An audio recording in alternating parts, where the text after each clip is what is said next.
working machines and we look at work, now we want to now consider power. Power and work has something to do. In the previous tutorials or in the previous video, we talked about work, we learned about work, and we said we should remember the mnemonic, we work for food, which means that work is force times distance. Now we want to now consider power. And if you look at power, power here has something to do with work. So we say power is work over time taken. So work done over time taken. Now, if you want to remember this particular formula, remember you have power when you work within time. You have power when you work within time. If you remember this, getting the formula becomes easy for you. Remember, you have power when you work within time.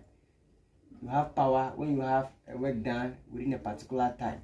So power is work done over time taken. So if they ask to define power, how do you define power? Power is defined as the rate of doing work.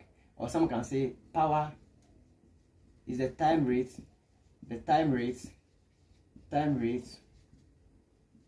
of doing work. The time rate of doing work is power. Now these are the two key things you need: time and then work. So power is the time rate of doing work. Or somebody can say power is the rate at which energy is delivered. You can say power here. You can also define that power is the rate at which energy is delivered. Now these two definitions bring something in mind, that in place of work we can have energy. Because work and energy, so energy is the ability to do work, so they have two things in common. So you say power is the work done per unit time, or the time rate of doing work, or you can say power is the rate at which energy is delivered. Let us dive more into the formula and see the relation with these relations and the power. So I want to remember power. When I say power, I just shout power. I know some of you remember power and hour. Power, hour, they rhyme, right? Power, hour. So it means that you cannot talk about power without time, hour. So power here is work done over time taken. Now sometimes they may not give their work done, but we also know work and energy. Energy is the ability to do work. So we can also write this formula as energy over time taken. Energy over time taken. So energy used or energy over time taken. These two things give us the formula for power. Now we have to know the SI unit for power. So from this, we know energy is measured in joule. Energy is measured in joule. Work is also measured in joule, and time is measured in seconds. So we can have the unit for power to be, so the unit for power to be either watt, and watt is this, okay, watt is this, which is sometimes presented as W, or from the formula we can have power to have the unit as well, joule per seconds, or joule per seconds, because work done is measured in joule, so joule per seconds. That will have the unit for power. Alright, so let's now look at the relations. I gave some relations there. Power is work done over time, just for you to quick remember. Power is energy over time. Then we have work equal to force times distance. We did it in the previous video. Then force is, we say we force mass, so mass times acceleration. And then velocity is distance over time. Now, what happens is that sometimes students only know the first two formulas for power, but we can have other deductions for power. Now look at it. Let me break it down. Then I'll tell you what you need. Now we know power. Power is what? Power is equal to what? Work. It's work over time. Now, sometimes they don't give the work and they'll give you force. How do you relate it? Let's now take it one by one. Now we know work is what? What is work? Work is what? Force times distance. So let's break it down. You now have force times distance. Let's distance. I write distance here for work all over time. So with this particular one, if you look at the very last thing I did, velocity. Velocity is distance, but we know that what? Distance over time is equal to velocity. Distance over time is equal to velocity. So we know that this particular one here represents velocity, because distance over time represents velocity. So therefore, another formula we can derive from this particular formula for power is that power now becomes what? Force times velocity. A lot of students don't know this particular formula, but it's very, very, very key, because if power is equal to work done over time taken, and we know work is the same as force times distance. Sometimes instead of giving you work, they'll give velocity. So we know that from force times distance where time here is time and velocity. So we can say power is force times velocity. Don't forget this particular one, because they'll give you questions where they'll give you the force and the velocity and you have to find power.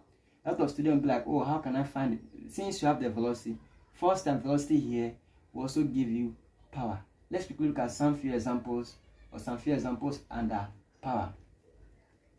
So the first example here, we are looking at under power. A man raised a load of 200 kilograms through a height of 30 meters in 20 seconds. Calculate the P of the load. Then number 2, calculate the power at which the man works. Take J to be equal to 9.8 meters per second. Now you see this particular question, we have to find the alright, so the solution. Now we have to find potential energy. Now potential energy we know is equal to what? mgh, where m means the mass times gravity times the height. We did it in a previous video. So here we have to find the potential energy. So we are going to multiply the mass. What's the mass? That is 200 kilogram times what do you have for the g? G here is 9.8. So 9.8. And then what do you have for the height? The height is 30 meters. And if you have the height for 30 meters, we multiply these 3 times and we are going to get 588,000 joules, which is 58,800 joules. Remember, we are writing joules because potential energy is energy, which is joules. Now the second question says you find power, and we know power is equal to what? Work done over time taken. And we said the work done is the same as what? When you don't give work done, the same as energy. So since work done is the same as energy, what do we have for the energy? The energy here is what? 58800 joules all over what? The time. What's the time? Inside in 20 seconds. So 20 seconds. So we are now going to have this particular one as 2940 watts. W to represent the watt. So that is how to solve questions. Let's take another 2 examples, then we run up with this. Alright, so the second example, calculate the power when the work done by an engine is 500 watt, 5000 watt within 10 seconds. So here we have to find power. We know power is equal to what? Work done over time taken. And what is the work? The work is what? 5,000 joules, not watt. Okay, 5,000 joules. So we are going to have 5,000 joules. What's the time? The time is 10 seconds. So we are going to have this to be what? 500 okay, watt. 500 watt. Or somebody can write 500 if it's in section A or objective question, or they can write it at 500 joule per second, which is still correct. Now look at this particular one. A car moves with a velocity of 30 meters per second with a force of 40 Newton. Calculate the power at which the car works. Okay, now what I'm going to do is that here power, because we know power is work done by time taken, we were not giving work here.